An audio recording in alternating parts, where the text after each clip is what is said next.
നമ്മുടെ നാട് ഒരു ദുരന്തത്തെ അതിജീവിക്കുവാൻ ശ്രമിക്കുമ്പോൾ ഇങ്ങനെ രാഷ്ട്രീയം പറയുവാൻ നിങ്ങൾക്ക് നാണമില്ലേ? നിങ്ങൾ ഈ സംസ്ഥാനത്തിനെതിരാണോ? നിങ്ങൾ കേരള വിരുദ്ധരാണോ? ഇതിലൊരൊറ്റ ചോദ്യം പോലും ഇന്ന് ഉയർന്നതല്ല. കഴിഞ്ഞ 10 വർഷക്കാലമായി വിജയൻ ഈ നാട് ഭരിച്ചപ്പോൾ ഉണ്ടാകുന്ന ദുരന്തങ്ങളെ നേരിടുവാൻ സർക്കാർ പരാജയപ്പെട്ടപ്പോൾ അതിനെ പ്രതിപക്ഷം വിമർശിച്ച സമയത്ത് പ്രതിപക്ഷത്തെ നേരിടുവാൻ സർക്കാരും സർക്കാരിൻ്റെ വാഴ്ത്തുപാട്ട് സംഘവും നിരന്തരമായി ചോദിച്ച ചോദ്യങ്ങളാണ് ഈ ആക്രോശങ്ങൾ. പക്ഷേ ഇതിലൊന്നുപോലും ഞങ്ങൾ ചോദിക്കുവാൻ ആഗ്രഹിക്കുന്നില്ല. ദുരന്തത്തിൻ്റെ സമയത്തെന്നല്ല, ഏത് സമയത്തും പറയേണ്ടത് തന്നെയാണ് രാഷ്ട്രീയം. ഞങ്ങൾക്ക് പ്രതിപക്ഷത്തോടുള്ള അഭ്യർത്ഥന, നിങ്ങൾ കാമ്പുള്ള കഴമ്പുള്ള രാഷ്ട്രീയം പറയൂ. നിങ്ങൾ എന്തിനാണ് ഈ പരിഹാസങ്ങൾക്ക് പിന്നാലെ പോകുന്നത്? നമ്മുടെ നാട് അടിയന്തരമായി അതിജീവിക്കേണ്ടുന്ന കെടുതി മഴക്കെടുതിയാണോ മാർക്സിസ്റ്റ് കെടുതിയാണോ എന്ന് നമുക്ക് വ്യക്തതയില്ല. മഴയെ നമ്മൾ എന്തായാലും അതിജീവിക്കും. പക്ഷേ ഈ മാർക്സിസ്റ്റ് വിലാപത്തെ നമുക്ക് എന്നാണ് അതിജീവിക്കാൻ കഴിയുമെന്നറിയില്ല. VD സതീശൻ ഹെലികോപ്റ്ററിൽ യാത്ര ചെയ്തു അത്രേ. VD സതീശൻ യാത്ര ചെയ്തത് അദ്ദേഹം വാടകയ്ക്കെടുത്ത ഹെലികോപ്റ്ററിലാണോ? അല്ല. ശ്രീ വിജയൻ മുഖ്യമന്ത്രി ആയിരിക്കുമ്പോൾ 2020 മുതൽ 2026 വരെ 48 കോടി രൂപ വാടകയ്ക്ക് എടുത്തിരിക്കുന്ന ഹെലികോപ്റ്ററിലാണ് അദ്ദേഹം യാത്ര ചെയ്തത്. ഈ വർഷം ആ ഹെലികോപ്റ്റർ പറന്നാലും പറന്നില്ലെങ്കിലും നമ്മൾ 8 കോടി രൂപ പൊതുഖജനാവിൽ നിന്ന് വാടക ഇനത്തിൽ കൊടുത്തേ പറ്റൂ. ഒന്ന് ആലോചിക്കണം. 40-50 കോടി രൂപയ്ക്ക് പുതിയ ഹെലികോപ്റ്റർ കിട്ടുമ്പോഴാണ് 6 വർഷത്തേക്കിന് 48 കോടി രൂപ വാടകയ്ക്ക് എടുത്തിട്ട് വിജയൻ ഈ ദൂർത്ത് ജനങ്ങളുടെ മുകളിൽ അടിച്ചേൽപ്പിച്ചിരിക്കുന്നത്. ഈ ഹെലികോപ്റ്റർ കരാറിന്റെ പ്രത്യേകത, പറന്നാലും പറന്നില്ലെങ്കിലും ഒരു മാസം ഏതാണ്ട് 1 കോടി രൂപയ്ക്കടുത്ത് ചെലവ് വരും. പിന്നീട് അധികമായി പറക്കുന്ന ഓരോ മണിക്കൂറിനും 90,000 രൂപ കൊടുക്കുകയും വേണം. അപ്പോൾ ഈ ഹെലികോപ്റ്റർ ഉപയോഗിക്കാതിരുന്നാലും നമ്മുടെ പൊതുഖജനാവിൽ നിന്ന് വാടക ഇനത്തിൽ പൈസ പോകുന്ന പ്രത്യേക വ്യവസ്ഥിതി നമ്മുടെ വിജയൻ സർ ഉറപ്പുവരുത്തിയിട്ടാണ് പോയത്. പിന്നെ മുഖ്യമന്ത്രി ആ ഹെലികോപ്റ്ററിൽ അടിയന്തര സാഹചര്യത്തിൽ യാത്ര ചെയ്തതിൽ എന്താണ് തെറ്റത്? ഇനി അങ്ങനെ തെറ്റുണ്ട് എങ്കിൽ ശ്രീ വിജയൻ പാർട്ടി സമ്മേളനത്തിൽ പോകുവാൻ വേണ്ടി മുൻപ് ഹെലികോപ്റ്റർ ഉപയോഗിച്ച് വിവാദത്തിലായത് നിങ്ങൾ ഓർമ്മയുണ്ടോ? അന്ന് പാർട്ടി സെക്രട്ടറി പറഞ്ഞത് പാർട്ടി സമ്മേളനത്തിൽ പങ്കെടുത്തത് കൊണ്ടായതുകൊണ്ട് അതിൻ്റെ വാടക തുക മുഴുവൻ CPM എന്ന് പറയുന്ന പാർട്ടി സർക്കാരിലേക്ക് അടയ്ക്കുമെന്നാണ്. ആ സർക്കാരിലേക്ക് CPM എന്ന് പറയുന്ന പാർട്ടി ഹെലികോപ്റ്റർ വാടക അടച്ചതിൻ്റെ ആ രസീത് ചീട്ട് ഒന്ന് കാണിക്കാൻ കഴിയുമോ സഖാക്കളെ? അപ്പോൾ പറന്നാലും പറന്നില്ലെങ്കിലും 48 കോടി രൂപ വാടക കൊടുക്കുന്ന ഹെലികോപ്റ്റർ എടുത്ത ശ്രീ വിജയനാണോ കുറ്റക്കാരൻ? പറന്നാലും പറന്നില്ലെങ്കിലും വാടക കൊടുക്കേണ്ടുന്ന ഹെലികോപ്റ്ററിൽ അടിയന്തര സാഹചര്യത്തിൽ യാത്ര ചെയ്ത ശ്രീ VD സതീശനാണോ കുറ്റക്കാരൻ? നിങ്ങൾ വിലയിരുത്തുക. ജയന് ശേഷം കേരളത്തിൽ ഹെലികോപ്റ്ററിനെ ഇത്രയും പോപ്പുലർ ആക്കിയത് വിജയനാണ് എന്ന് ജനങ്ങൾ തിരിച്ചു ചോദിക്കുവാൻ തുടങ്ങിയപ്പോൾ ഹെലികോപ്റ്റർ ക്യാപ്സ്യൂൾ ആകെ തകർന്ന് തരിപ്പണമായി. ആ ജാളിത മറയ്ക്കുവാൻ സ്ഥിരമായി എയറിൽ ജീവിക്കുന്ന ചില CPM നേതാക്കന്മാർ കൊണ്ടുവന്ന പുതിയ കുത്തിത്തിരിപ്പായിരുന്നു നാട്ടിൽ പ്രകൃതി ദുരന്തം ഉണ്ടാകുമ്പോൾ കേരളത്തിന്റെ മുഖ്യമന്ത്രി വിരുന്നുണ്ട് നടക്കുകയാണ് എന്ന്. എന്താണ് സത്യം? ഇന്നലെ ശ്രീ VD സതീശന്റെ പരിപാടികൾ മലപ്പുറം ജില്ലയിലായിരുന്നു. പരിപാടികൾ കഴിഞ്ഞ് പോകുന്ന വഴിക്ക് ഒരു ലീഗ് പ്രവർത്തകന്റെ വീട്ടിൽ കയറി അദ്ദേഹം ഭക്ഷണം കഴിച്ചു. ഒരാൾ എൻ്റെ വീട്ടിലേക്ക് വരുമ്പോൾ എന്ത് ഭക്ഷണം കൊടുക്കണമെന്നുള്ളത് എൻ്റെ ഇഷ്ടവും എൻ്റെ ഔചിത്യവുമാണ്. അത് വന്നു കയറുന്ന ആൾ തീരുമാനിക്കുന്നതല്ല. അപ്പോൾ അദ്ദേഹം കൊടുത്ത ഭക്ഷണത്തെ ഇവർക്ക് വിരുന്നായിട്ടാണ് തോന്നിയത്. CPM നേതാക്കന്മാർ ഉന്നയിക്കുന്ന ഈ വിമർശനത്തെ നമ്മളും ഏറ്റെടുക്കുമായിരുന്നു. അതിനെ ഈ നാട് കഴമ്പുള്ളതായി കാണുമായിരുന്നു. ഈ പ്രകൃതി ദുരന്തം ഉണ്ടാകുന്ന സമയത്ത് സംസ്ഥാന സർക്കാർ ഒരു വിരുന്ന് സംഘടിപ്പിച്ചതാണ് എങ്കിൽ.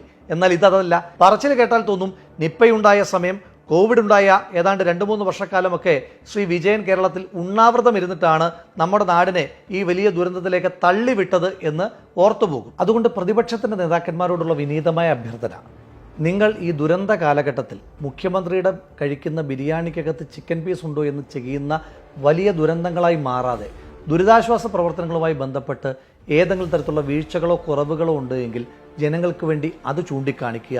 അപ്പോൾ ജനങ്ങൾ കൈയടിക്കും, സർക്കാർ ആവശ്യമായ തിരുത്തലുകളും വരുത്തും. ഇനി ദുരിതാശ്വാസ പ്രവർത്തനവുമായി ബന്ധപ്പെട്ട് ഈ സംസ്ഥാന സർക്കാരിൻ്റെ പ്രവർത്തനങ്ങളെ നിങ്ങൾക്ക് എന്തെങ്കിലും വിമർശിക്കുവാനുണ്ടോ? ഇല്ല എന്ന് തന്നെയാണ് മറുപടി. മഴ പെയ്ത് ദുരന്തമുണ്ടായാൽ മാത്രം ദുരിതാശ്വാസത്തെപ്പറ്റി ചിന്തിച്ചിരുന്ന വിജയന്റെ ദുരന്ത സർക്കാരിൽ നിന്ന് മാനത്ത് മഴക്കാറ് കാണുന്നതിന് മുൻപ് തന്നെ ദുരിതാശ്വാസ പ്രവർത്തനങ്ങളെ ഏകോപിപ്പിക്കുന്ന UDF സർക്കാരിലേക്കുള്ള ദൂരം വളരെ വലുതാണ്. ശ്രീ VD സതീശൻ കേരളത്തിന്റെ മുഖ്യമന്ത്രിയോടൊപ്പം തന്നെ ഡിസാസ്റ്റർ മാനേജ്മെന്റ് ചുമതലയുള്ള മന്ത്രിയായും ശ്രീ AP അനിൽകുമാർ കേരളത്തിന്റെ റവന്യൂ വകുപ്പ് മന്ത്രിയുമായി ചുമതല ഏറ്റെടുത്തതിന് ശേഷം ആദ്യമായി അവർ ഒരുമിച്ച് നടത്തിയ മീറ്റിംഗ് കേരളത്തിൽ വരാൻ പോകുന്ന എല്ലാ കാലവർഷക്കെടുതികളെയും അതിജീവിക്കുവാൻ ആവശ്യമായി കേരളത്തെ എക്യുപ്പ് ചെയ്യുക എന്നുള്ളതിനു വേണ്ടിയിട്ടുള്ള സജ്ജീകരണങ്ങൾ തന്നെയായിരുന്നു. അതുകൊണ്ടാണ് കേന്ദ്രത്തിൽ നിന്ന് കൃത്യമായ മുന്നറിയിപ്പുകൾ കിട്ടാതിരുന്നിട്ട് കൂടി 31-ാം തീയതി പെയ്ത മഴയ്ക്ക് 29-ാം തീയതി തന്നെ സംസ്ഥാന സർക്കാരിന് തയ്യാറെടുപ്പുകൾ തുടങ്ങുവാൻ കഴിഞ്ഞത്. 29-ാം തീയതി തന്നെ റവന്യൂ മന്ത്രിയുടെ നേതൃത്വത്തിൽ 14 ജില്ലാ കളക്ടർമാരുടെയും പ്രത്യേകമായിട്ടുള്ള മീറ്റിംഗുകൾ നടത്തിയിരുന്നു.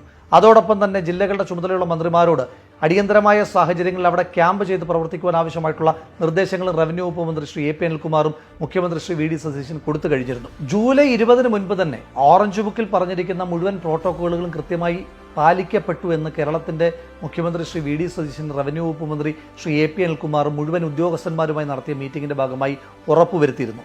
31-ാം തീയതി മഴ ശക്തമാകുന്നതിന് മുൻപ് തന്നെ റവന്യൂ വകുപ്പ് മന്ത്രിയുടെ നേതൃത്വത്തിൽ 14 ജില്ലാ കളക്ടർമാരുമായി അടിയന്തര മീറ്റിംഗ് നടത്തി.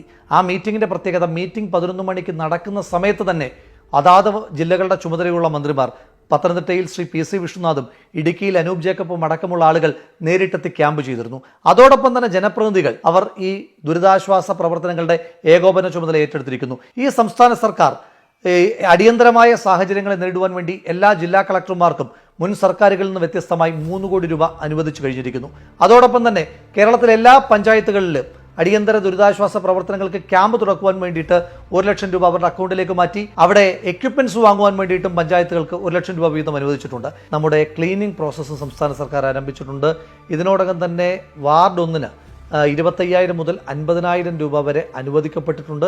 അതിൽ കൂടുതൽ ക്ലീനിങ് പ്രോസസ്സിന് ആവശ്യമാണ് എങ്കിൽ 1 ലക്ഷം രൂപ വരെ കൊടുക്കുവാൻ ജില്ലാ കളക്ടർമാർക്ക് ഉത്തരവും സംസ്ഥാന സർക്കാർ കൊടുത്തിട്ടുണ്ട്. ഒന്ന് ആലോചിച്ച് നോക്കുക, ഒരു വെള്ളപ്പൊക്കം ഉണ്ടായി 2ാമത്തെ ദിവസം നമ്മൾ ചർച്ച ചെയ്തുകൊണ്ടിരിക്കുന്നത് ക്ലീനിങ് പ്രോസസ്സിലേക്കാണ്. അത്ര പ്രൊവാക്റ്റീവായിട്ടാണ് ഈ സംസ്ഥാന സർക്കാർ പ്രവർത്തിച്ചിരിക്കുന്നത്. 9 NDRFന്റെ ടീം കേരളത്തിൽ സജ്ജീകരിക്കപ്പെട്ടിരിക്കുന്നു ഈ മഴയ്ക്ക് മുൻപ് എന്ന് പറയുമ്പോൾ എത്രമാത്രം പ്രീ ഒക്കുപ്പൈഡ് ആണ് സംസ്ഥാന സർക്കാർ എന്ന് തെളിയിക്കുവാൻ അതിനപ്പുറം എന്തെങ്കിലും ഉദാഹരണം വേണോ? കരസേന, നാവികസേന അടക്കമുള്ള ആളുകളുടെ സേവനം ഈ സംസ്ഥാന സർക്കാർ ഉറപ്പുവരുത്തി. മഴ പെയ്തുകൊണ്ടിരിക്കുമ്പോൾ തന്നെ, മഴ പെയ്തുകൊണ്ട് ശക്തമായിരിക്കുന്ന പ്രദേശങ്ങളിലേക്ക് കേരളത്തിന്റെ സ്വന്തം സ്വകാര്യ നാവികസേനയായ മത്സ്യത്തൊഴിലാളികളെ വിന്യസിക്കുവാനും സംസ്ഥാന സർക്കാരിന് വളരെ വിജയകരമായി തന്നെ കഴിഞ്ഞതുകൊണ്ടാണ് ഈ വലിയ മഴക്കെടുതി ഉണ്ടായിട്ടും അതിന് ആനുപാതികമായിട്ടുള്ള ദുരന്തമുണ്ടാകാതെ നമുക്ക് ഈ നാടിനെ ചേർത്ത് നിർത്തുവാൻ കഴിഞ്ഞത്. ഈ മനുഷ്യരുടെ എല്ലാം അധ്വാനവും ആ അധ്വാനത്തെ എല്ലാം ഏകോപിപ്പിക്കുവാൻ ഇവിടെ കരുത്തുറ്റ ഒരു സർക്കാരുണ്ട് എന്നുള്ള ജനങ്ങളുടെ ആത്മവിശ്വാസവുമാണ്.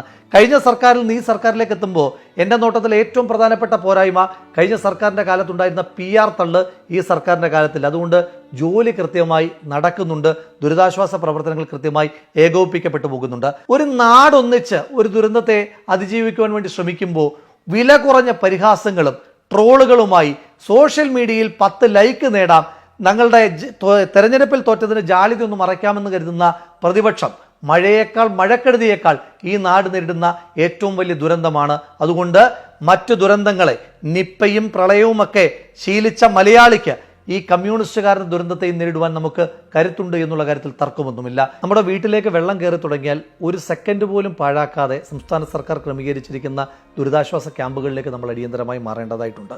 100ഓളം ക്യാമ്പുകളാണ് ഇതിനോടകം സംസ്ഥാന സർക്കാർ ഒരുക്കിയിട്ടുള്ളത്. കൂടുതൽ ക്യാമ്പുകൾ ഓപ്പൺ ചെയ്യുവാൻ പഞ്ചായത്തുകൾക്ക് പണം വകയിരുത്തിയിട്ടുണ്ട്.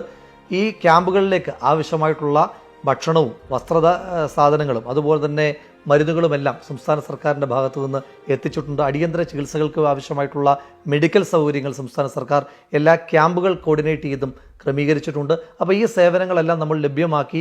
ആവശ്യത്തിലധികം ഡിങ്കി ബോട്ടുകളും സംസ്ഥാന സർക്കാർ ക്രമീകരിച്ചിട്ടുണ്ട്. ജനപ്രതിനിധികളും ഉദ്യോഗസ്ഥരും നാട്ടുകാരും നമ്മളെല്ലാവരും കൂടെ കോർഡിനേറ്റിംഗ് ആയി ഒറ്റ ടീമായിട്ട് നിന്നിട്ട് വേണം നമുക്ക് ഈ ദുരന്തത്തെ നേരിടുവാനായിട്ട്. ഈ സർക്കാരിൻ്റെ ദുരിതാശ്വാസ പ്രവർത്തനങ്ങളുടെ കൃത്യമായ നിർദ്ദേശങ്ങൾ മുഴുവൻ മനുഷ്യന്മാരും ചെവിക്കൊള്ളണം. നമുക്ക് അമിതാത്മവിശ്വാസം വേണ്ടുന്ന സമയമല്ല. സർക്കാർ പറയുന്ന എല്ലാ നിർദ്ദേശങ്ങളും വെള്ളം മുട്ടോളമല്ലേ എത്തിയുള്ളൂ, ഞാനിതൊക്കെ എത്ര കണ്ടതാണ് എന്ന അമിതാത്മവിശ്വാസമില്ലാതെ സംസ്ഥാന സർക്കാർ ക്യാമ്പുകളിലേക്ക് മാറുവാൻ പറയുമ്പോൾ മാറുവാനുള്ള ഒരു വിവേകമാണ് ഈ സമയത്ത് നമ്മൾ കാണിക്കേണ്ടത്. നമ്മൾ ഒന്നിച്ച് ഒറ്റക്കെട്ടായി ഇറങ്ങി ഈ ദുരന്തത്തെ അതിജീവിക്കുക തന്നെ ചെയ്യും.